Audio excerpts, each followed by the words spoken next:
Welcome back to the Business Wingmen show, folks. Thanks for being back with us. We've got a really good topic that I know everybody that's been in business and has been responsible for having to hire somebody is going to get a lot out of. And basically, this is what do you do to help insulate yourself to the best of your ability from hiring that next employee nightmare? We've all had that situation. I've had plenty of them in my career. And so we're going to bat that one around today and figure out if there's some ways you can tune yourself up and be more confident about the decision you're getting ready to make. So, Travis.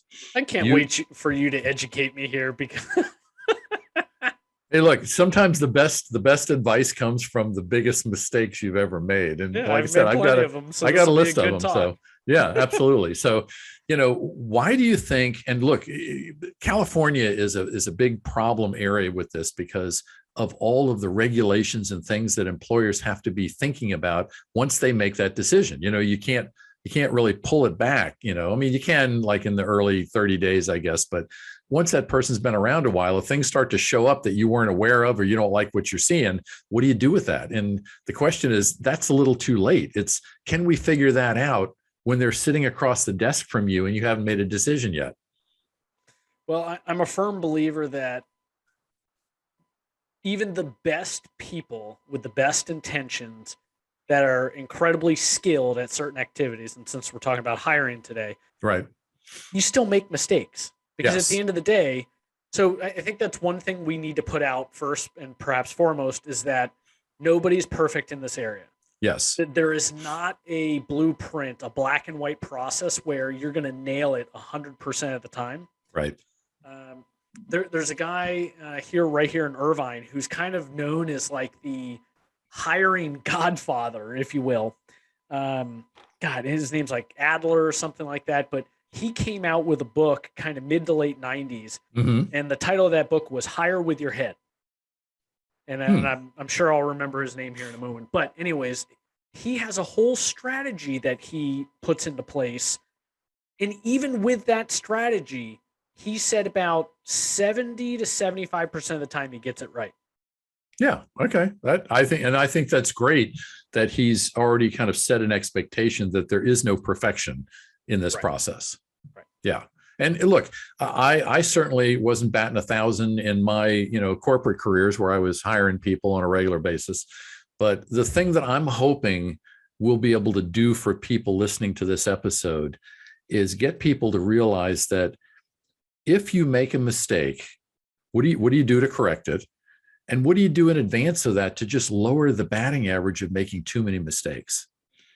And if you do make a mistake, don't feel like, oh my God, I'm never going to hire anybody again because I don't want to do that again. You have to stay in the game if you're going to build your business. You just have to learn to kind of be a little resistant to it and figure out what to do next time to keep that same, nightmare from showing up again. Oh, and boy, have I been there. That feeling of I don't want to ever go through this ever again.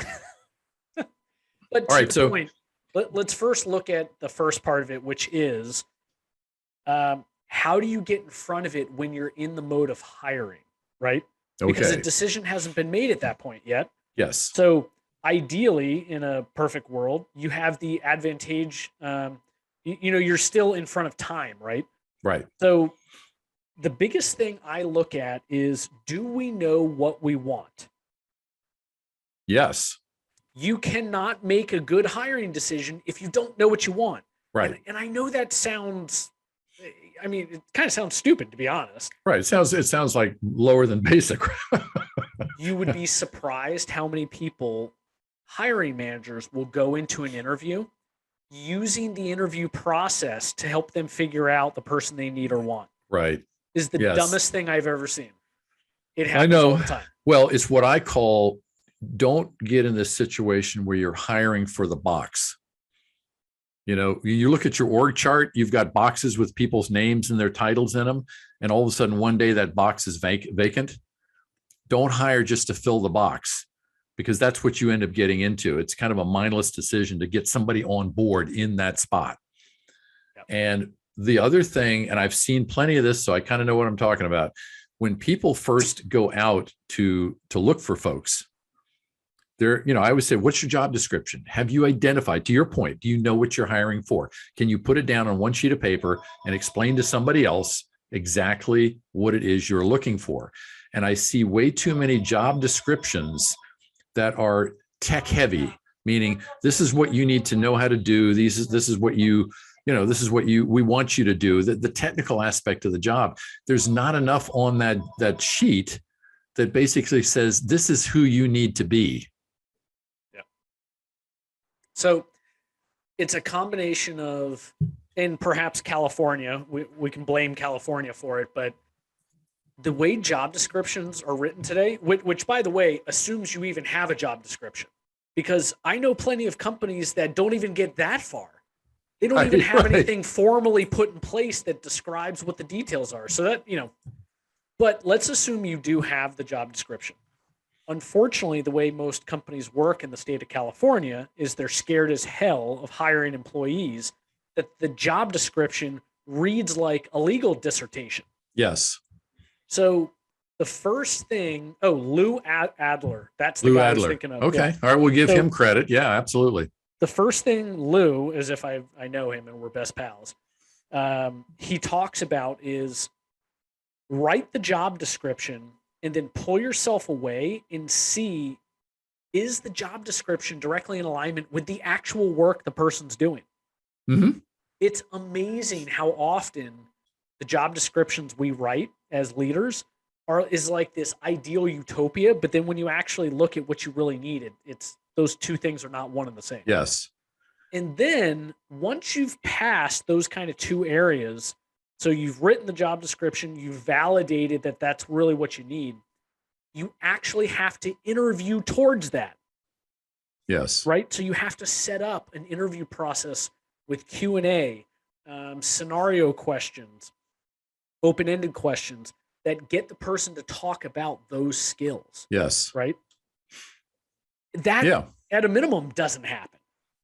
Well, and the other side of that, which I know back again when I was doing a lot more hiring than I've been doing in the last 10, 12 years, was not really considered on the boards of importance. And today it's much more so. You're not only hiring for the technical expertise that the job requires, but you've got to hire for a cultural fit too. Right. And in order to do that, you have to know what that looks like. And probably the best way to do that, and a lot of companies either don't have this or they have it stuffed in an employee manual someplace. Nobody really looks at it. Is, do you have a clear list of core values? What it is you expect everybody to show up every day believing and acting on that benefits how the company runs? That's got to be essential if you're going to hire to that as well as hire to the technical expertise. Well, and look, I've always been a fan of, especially when it comes to hiring people who are technical in nature, your resume is what got you into the discussion. Mm-hmm. What actually gets you hired is your personality, your ability to fit in with the culture and what we need to achieve. Right? So, and I'm certainly oversimplifying that, but at the point in which you're trying to marry a culture with the expectations for performance, mm-hmm. We're no longer in a business world here in the States where your ability to perform supersedes everything else. You have to be able to play in the sandbox nicely with other people. Right. Right. And there are plenty of people who still haven't figured that out. And what you'll tend to find is that about every 18 months to 2 years, they transition into new jobs because they just can't figure out a way to play nice with other people. Right. All right. So that kind of goes to one aspect of this whole thing about how much time should you spend researching an individual that you ultimately want to have into your office for a face-to-face interview, which typically, that's kind of the funneling process. When people are there showing up personally, it usually means you're kind of keen on them. And, this is kind of an opportunity to see how they perform in that kind of live situation. But prior to that, to what extent do you research that individual to figure out, to your point, what kind of track history they've had, and other things that might pop up that might give you another idea of how they really play when they're not in the sandbox? Well, I think a lot of it is looking at their past experience, I hate to say it, but if someone has a new job every year or every 18 months to 2 years, Mm-hmm. the dumbest thing someone can do in leadership, and I'm raising my hand because I've made this mistake, is to think that somehow you're the freaking exception to the rule. And because you're so great and your company's so great, this person's going to be with you for 5 to 10 years. Right. That's not how it Yes. works. Yes. So when I'm at a point where I'm interviewing someone, especially if they've made it to the second round, that's where second, third round, that's where we're really starting to get into details. And I'm expecting answers that are going to directly address red flags I have. And one of the biggest ones is job tenure. Like, there's, if you have more than a couple jobs back to back where you've been at that company a year, 9 months, Mm-hmm. 18 months, whatever it is, the first thing I'm going to hit you on is that. So help me understand. And you want to know what the biggest thing is that I see from people when they're answering that question? What? It's never their fault. No. Oh, no. Never. So Okay. All right. that's a sign, right? That is a sign right there to cut bait in that interview. Get out of there. That is not the person that you want to hire. All right. So you just opened the door on a piece that I wanted to throw out here because I think this is really, really critical. All right. Good. My contention, and I've spoken, I know a lot of people that are in the recruiting business, and I've spoken in depth to them over the time. And my contention is that most owners / hiring managers only get the experience of interviewing and hiring when there's an opening, meaning they walk into most interview situations kind of cold, kind of inexperienced. With the person on the other end of the desk, especially if they're like you, they're kind of job hoppers, they've got infinite. Hey, I'm not a job hopper. No, I'm not talking about you, but some of the people that you've identified, with the jobs every 12 to 18 months. Just messing with it.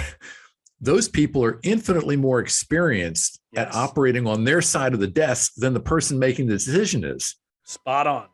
And so you've almost got, in fact, I've got a client right now who's doing this. They're interviewing 2 or 3 people a week. They don't have an opening, but they're doing the interview because, and it's a job that it would actually fit their company. So it has relevance, but they're interviewing to up their own skills of being able to read people in those live situations. And for some people, they have to do that. Let's talk about that real quick. Mm-hmm. And I know you're not going to tell us who it is for obvious reasons, but please tell me that client of yours, tell these people up front that this is a proactive interview, because if not, that's really messed up. I can't tell you how he's leading into it, and I'm not sure what proactive would mean. But you mean like a practice interview? No, meaning if I'm the candidate and I go into interview with a company, mm-hmm. I would be really irritated to find out that they don't actually have a job open, that they're just interviewing to interview and, just kind of see what's out there, build a pool of candidates and all this kind of crap, right? No. Okay. This guy has a structure that he's building for a business he currently has that has no structure. So he has like 3 positions that he knows he needs. Doesn't need them today, but he's going to need them. And so that's what he's basing the interview on, those specific job requirements. Now, it's really more for him to kind of go through what he knows is going to be a kind of a cycling of people until he finds out who's the absolute best. But he's not in a situation where if he doesn't fill that job in the next 30 days, he's in trouble. Yeah. So he doesn't have that pressure, which allows him to get a little better at doing this. And he's told me, he says, it's amazing after you've talked to 6 or 8 or 10 people about the same job, how you start picking up on things you didn't see the very first time you did this. Well, and the key point that I think is really important for all of us to take away is that your client is proactive, mm-hmm. right? Because he's getting ahead of it. Right. When you're in a position where you've got to make a hire, which, by the way, I'm in that spot right now. Mm-hmm. We lost an employee a couple weeks ago. We really need to backfill that individual. Right. It's really hard to find this kind of a skill set. So, and look, for what it's worth, you can't always be proactive, right? Stuff happens. Right. So you kind of just have to deal with it in the moment. but really smart, especially if as a business owner, as a leader, you know something's coming down the pipe and it's within a relative amount of time, meaning like kind of like the next 6 months. Yeah, trying to get ahead of that is, I mean, gosh, most people would do that, including myself. Well, okay. So one of the things that happened to me in one of my hires with the last company I was with, like you said, the position came open unexpectedly, and all of a sudden we had an entire territory in the Northwest that wasn't being manned, and there was too much business up there, for me to be trying to run it remotely, which I was doing while I was trying to hire the next person. So I was under the gun. Biggest mistake looking back that I made was I hired the first person after interviewing that fit the mold. Okay. But that was the only candidate I had. I didn't have any comparable, and I went with what looked good. And it ended up not, it went okay for about a year and a half. But after into the second year, it started to unravel. And so my personal takeaway from that was, if at all possible, don't make a hiring decision when you only have one choice. Now, you might think differently and throw it out if you do. Yeah, I see both sides of that fence. I'll be fair, because initially the way I wanted to respond right now was like, boy, you would be a recruiter's worst nightmare. But the reality is that if time is on your side, then yes, why would you hire someone off the first interview you do? That doesn't make a lot of sense. Right. If time's not on your side, especially given the way the job market is today, November 2021, where, let's be frank here, the employer is not in the driver's seat. No. The employees, the candidates, the people who are open to discussing a new opportunity, they're in the driver's seat, meaning they have carte blanche to basically do whatever they want. They don't need your job because most of them are working elsewhere. They're gainfully employed. Right. So I bring that up because employers need to get out of the mindset that they're in control. And what I mean by that is, if you have a good person in front of you and there's no valid reason as to why you shouldn't hire them, other than just, I haven't talked to other people, that's a poor reason not to hire someone, in my opinion. And what we try to put into practice on our end over here is, if they're not an absolute yes, like you're falling out of your seat yes, then they must be a no. And that's how we operate. And I think that's good. I think if your standards are solid and you know what you're looking for, you know what it's going to be required to operate successfully in your culture, and you can check those boxes off and that person is a resounding yes, then absolutely jump on it. But if you can't get to that point, don't settle for less and say, okay, we'll hire them, see how they work out. You're pretty much asking to have to do it over again at your own time and expense. And yeah, that's never a good one. That absolutely not. Now, let me ask you this. Have you ever thought, under certain circumstances, about hiring someone to do background checks for people you're interested in? We don't do background checks at our company now. What are you expecting to overcome or find out about an individual through a background check? Well, I would want to know, and the reason I'm throwing this out here is because one of the companies I work with was doing this. And basically what they wanted to know was, has the person ever had any personal bankruptcies or anything that would cause their ability to manage large sums of money to be in question? So I think for that type of an issue, I would agree.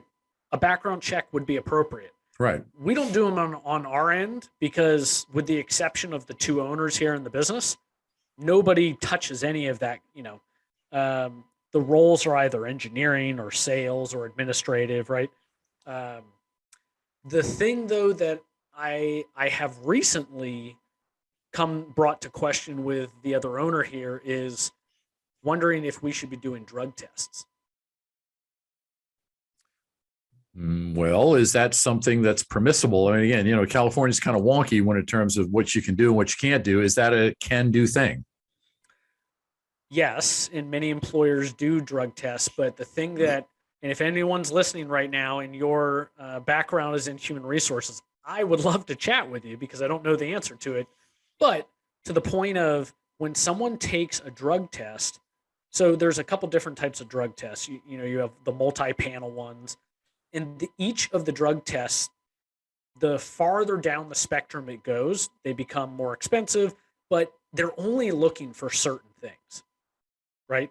So, what do you do when you find out someone it has something? Maybe it's a like a prescription, for example, Mm-hmm.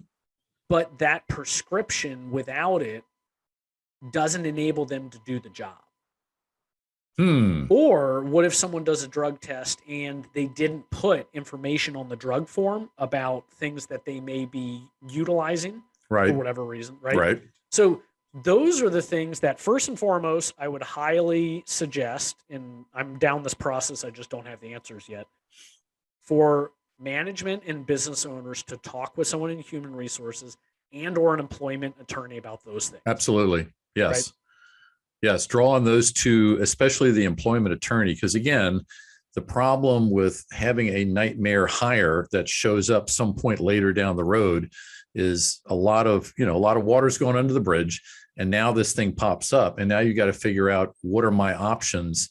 And sometimes it's how do I part company without spending a ton of money to do it because of the way things are, there's a lot of regulations that favor the employee, and some of those should be. But you just have to know. You have to know what you're looking at if you make an inappropriate decision up front.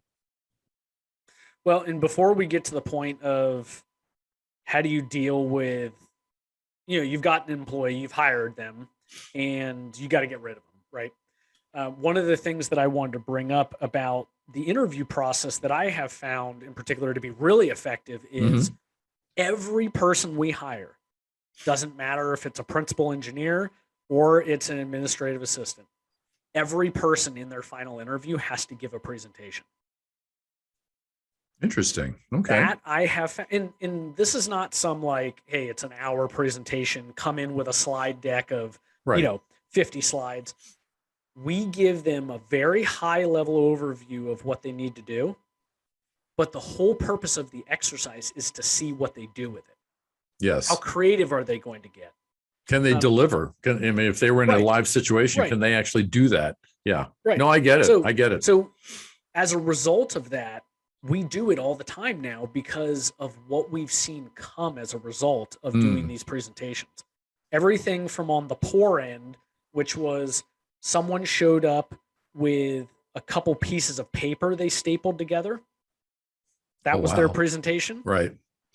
To the far end of the spectrum, which someone did like a 25 slide PowerPoint, had music sliced into it.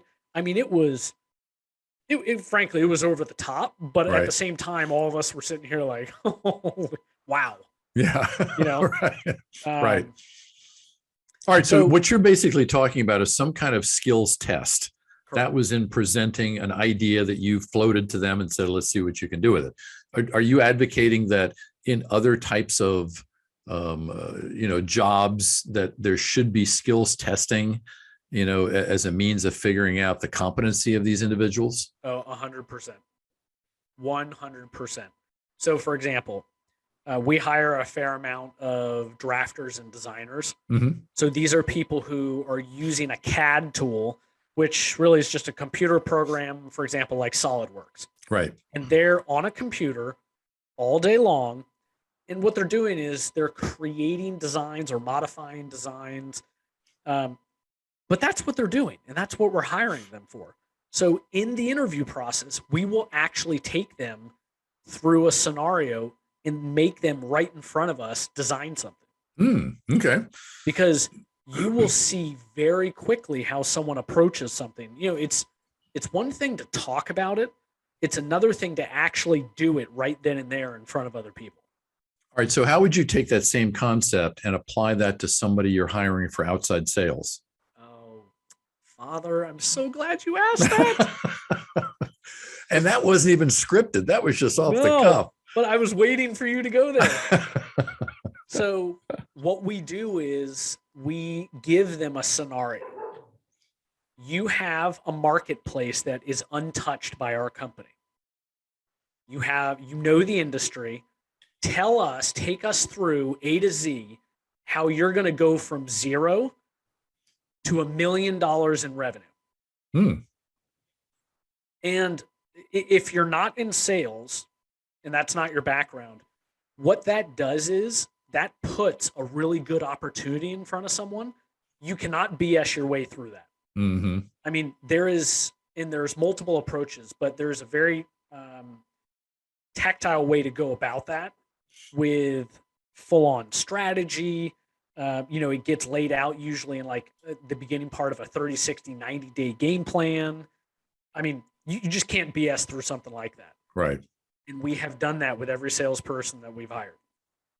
All right. So let me ask you this: for the ones that in hindsight were mistakes, and you look back on the core thing that opened your eyes to the fact that it was a mistake and it ended up going that direction, what did you see then that you wish you could have found out before you said, would you like this job? Is there anything that you uncovered later on and said, wow, how can I figure that out up front? Not too long ago, earlier this year, we did separate ways with an employee that I wish had not happened. We would love to have this person still working for us. In that particular capacity, the requirements for that job are you're on the phone a lot. And if you're not used to that, I can certainly appreciate where some people just wouldn't like that kind of a job. Right. And perhaps most people, who knows, right? What I think we failed to do during that interview process was really assess how much people like being on the phone, and or how would they handle that if they've not done that prior. So as a result of that experience, when we're hiring for that particular capacity, we start off with people who are already ingratiated in using the phone a bunch during their typical day. Now, when you're saying using the phone, are you talking about fielding incoming calls or going outbound, initiating outbound calls? Going outbound. Okay. All right. All right. So that was a missed opportunity for us, but also a very valuable learning lesson in that you can teach people most anything as it relates to business related activities. Right. You can't teach someone how to have a good attitude, and you can't teach someone to like the job, right?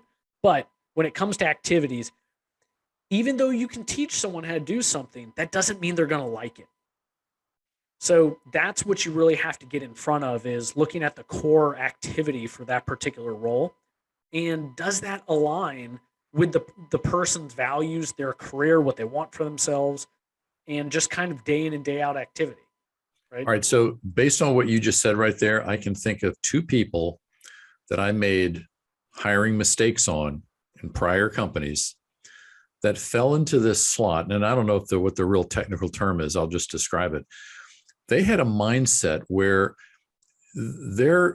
everything they got involved in, whether it was an important, presentation or a strategy to try to break open a big customer, or dealing with a problem coming back their way, their mindset was do whatever is easiest and convenient to just get out of it or get around it or get through it. Don't actually think about what's the best way to solve this problem. It was, let's just do what's easy and get on with it.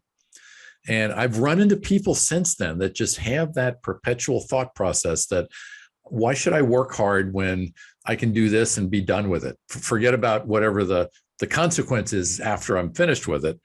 But when you get people that are in kind of quasi management, client management, outside sales roles that think that way, they end up creating mountains of problems that follow them around all the time because they never really fix anything. They paper over it just enough to get past it. Right. And I wish there was a way I could figure out how to see that, because that is and to your point about people, teaching them new stuff, trying to kind of take their game up. These people actually resist that because they don't think it's necessary. Yeah, I mean, I think that's just one of those things where it's really hard to interview someone for those type of characteristics. Mm-hmm. And the only way that I have found to get around that is to, rather than do yes or no questions in an interview, give people scenarios and have them kind of report back to you on how they would handle something. Yes. And if you do that consistently enough throughout the conversation, you'll eventually be able to pick out trends. So going to your point, if someone kind of takes the cheap and easy way out, hopefully you can identify that through conversations, right? Whereas like the way that we refer to that internally is world-class service. Yes. Well, that can mean a lot of different things to a lot of different people. So what we do is we don't give them the definition on our end and how we look at it. We ask them to define it and then give us examples of when they've actually done it. Right. And look, it's not foolproof, but we will also ask the same question multiple times, just in different ways. Mm. And it's funny how you'll get different answers, right? It's basically the same thing, but it's laid up in a different scenario, Right. different way. And I found that to be a really good approach too. Yeah, no, I agree. I think if you give people a situation and say, tell us how you would handle this, people, if they're good at it, they're going to draw on their experience because they know that what they do works. If they don't have the experience or they've never run into that before, then they're going to try to make stuff up. And I think the more you have those conversations over time, the more you get that sixth sense about what stuff is being served up to you that's being made up on the spot. Right. All right. So let me ask you this question. This is kind of one of my final ones on my list for today. What are your thoughts in terms of checking people out on social media to kind of get a feel for how they purport themselves in their off hours? I mean, I don't even know if it's legal, if California considers it legal or not. If you can, obviously, I don't know if you can make a decision off of that, but you're obviously trying to get as much knowledge about who you're getting ready to offer into your company as possible. Is that something you think is viable or necessary or doable? So I'm not going to address the legal side of it because I truthfully don't know the answer, and I'm certainly not an employment attorney. I would absolutely recommend anyone that is about to hire someone, even before the interview process starts, go online and just do a cursory search of that individual. I mean, you just never know. Right. I think first and foremost, if we're talking about the professional world, meaning more white collar jobs, Mm-hmm. at a minimum, you should be going to LinkedIn and looking for that person. So, for example, what I'm looking for is, let's say we're hiring a salesperson. If I go to LinkedIn and they don't have a picture on their LinkedIn account, they've got like 5 connections on LinkedIn, their profile's not really set up, that to me is a red flag. Mm. You're talking about a salesperson. I mean, in my opinion, good salespeople, they connect with their customers on LinkedIn. They're putting out, conversations. They're putting out content, right? If you have someone who is not doing any of that, in my opinion, they're just not an A player at that point. Right. Yeah, no, I get it. And I definitely think LinkedIn is but I do agree with you that if you type in that individual, especially if you've gotten a resume from them or something like that, you type in their name and the name of the last company they worked with, you'll probably get more information than you realize, because the internet just kind of collects everything forever. But that is sometimes a good way to kind of pinpoint stuff. And it doesn't necessarily mean that has to be the thing you make the decision on. It might be something you weave into your conversation if you do bring them in for an interview.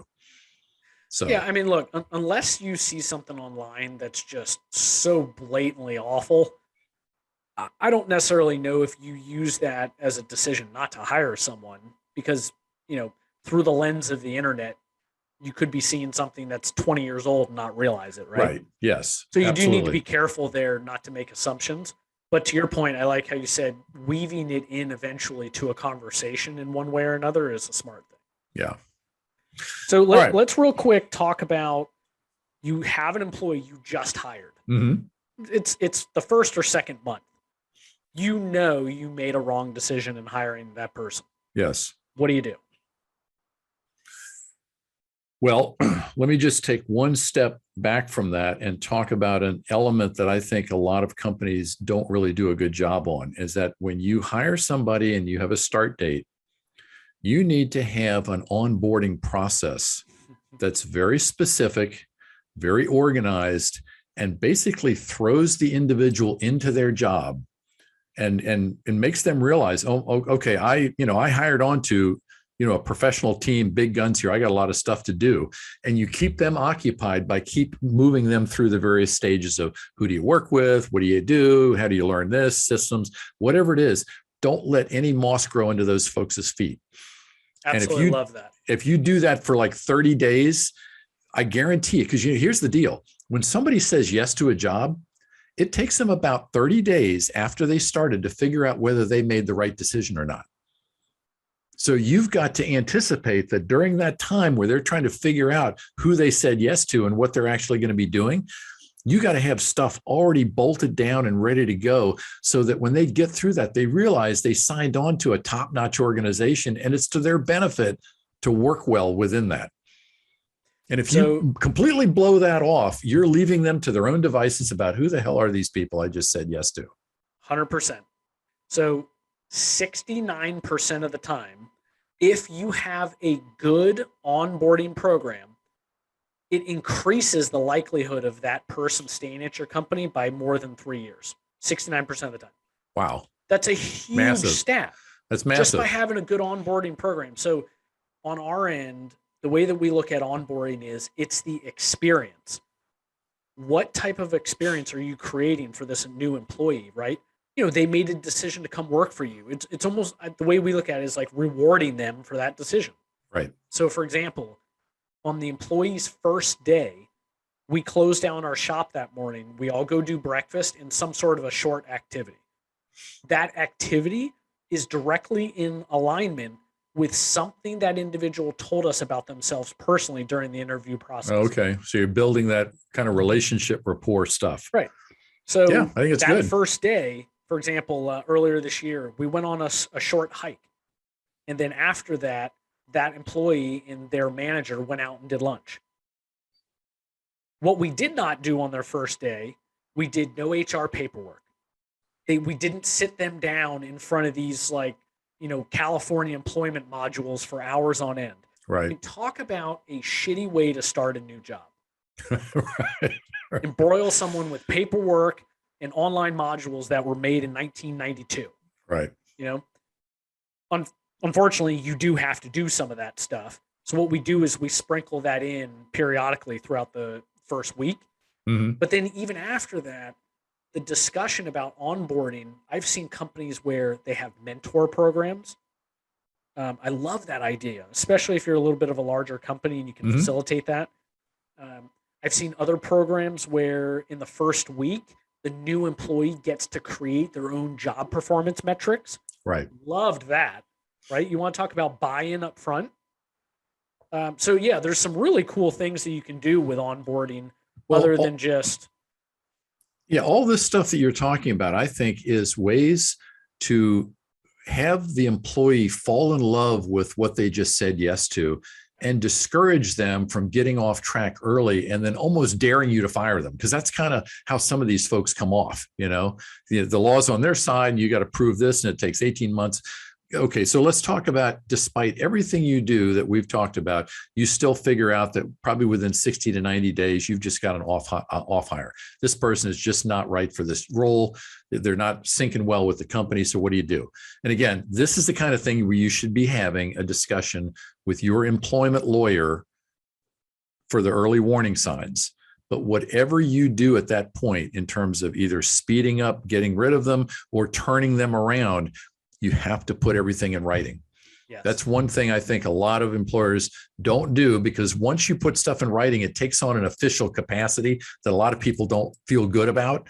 So they resist doing that, but you have to do it. You have to put every single thing in writing so that you have a track history of what you've done to try to acclimate this person to what you expect. And if you can't, at least you can demonstrate that. Spot on. So unfortunately, we have had that situation occur.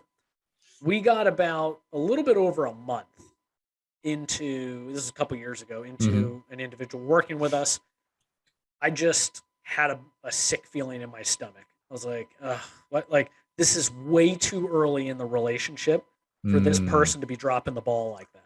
Right. And it was with stuff that this person was not a newbie. Right. They were well versed in their career, been there, done that. Right. These would be things you would not expect the individual to drop the ball with. Basic stuff. And what I ended up having to do, unfortunately, was I really had to check myself and be like, look, I made a poor decision. I have to now deal with that decision. And the best way that I learned to deal with that decision was to act fast, not to delay things, not to let's just give them more time. The second I started seeing these issues, and these issues were enough to where it was meriting a formal discussion, a written review after that and so forth. So we acted very quickly and ended up parting ways with that person by the first week of the second month. All right. So the point I take from that example is that in those situations where everything is telling you that this is probably not going to end well, you're right. You don't delay it. You don't avoid it. You speed it up. Do the right things. Make sure that you're operating out of principle and out of welfare for you and that person. But if that's just where it's going, don't try to slow it down or delay it. Speed it up and get it over with. 100%. And even when you're going through that process, as hard as it is, it's so important for respect to remain at the forefront of that process. Yes. Right? Yes. Just because someone may not be a good fit within your organization, and by the way, you made that hiring decision, so you're a part of the problem, does not mean they're a bad person.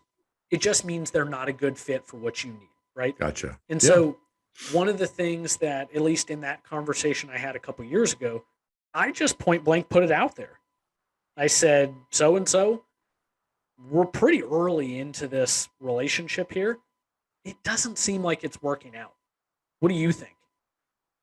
And, I got a response back that I was somewhat expecting. Thankfully, they saw it too. Mm-hmm. But the interesting thing was they weren't willing to just, I was kind of hoping that person was willing to just resign. Yes. They weren't willing to do that. They wanted to give it a go. Right. I was like, all right, if we're going to give it a go, the XYZ is happening effective immediately. Right.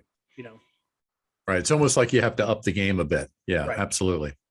All right, listen, we have covered an absolute trunk load of things that people can consider in order to take their own game up when they're looking for that next right person for their organization.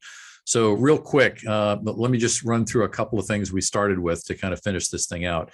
You have to know what you're hiring for, and you have to have a job description that actually reflects that, both the technical skills and the interpersonal skills. You have to be able to have done enough interviewing ongoingly to have the confidence to be able to read the tea leaves with people that are sitting across the desk from you, or even on the phone if you're doing it that way. Because if you're only hiring whenever you have an opening, you're simply not as prepared as the people you're talking to, which is going to put you at a disadvantage. Have a great onboarding process already done, laid out, ready to roll, because it translates to the individual you just hired that you're an organization. I mean, you got your stuff down. You know what's going on. You know exactly how you're going to get them into the business, and it doesn't give them any idle time to second guess the decision they made. Love it. Anything for you to add? I just think the thing that I have learned through the process is to act expeditiously. There you go. Yeah. You just, there's so many poor things that come from a lack of decisiveness in that moment. Yep. Like one of the other things, we've talked about this on other episodes, which is when you have a problem employee, you're not the only one who sees that. Your other employees see that.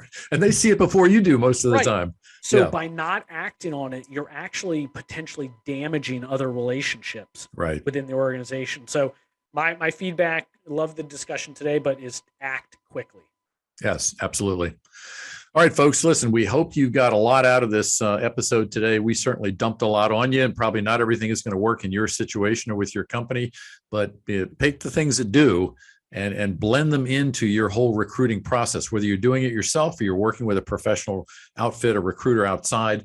Make sure you come to the game with your own game plan down and you know exactly how you're going to do it, because you're going to have a better chance of not stepping into that trap of mishire or an eventual nightmare. So we hope you got some good tips. Every Tuesday, we come out with new material at 4:00. So we hope you'll stay with us and join us for our next episode next week. In the meantime, if you're listening to us on a podcast station like Google or iTunes or Sketcher or any of these other ones, you can find us everywhere. All you got to do is type in Business Wingmen and there we'll be. So we appreciate you staying with us. If you like what we're doing, give us a thumbs up and we'll talk to you guys next week. Travis, it's been great having you today. Over now. Take care.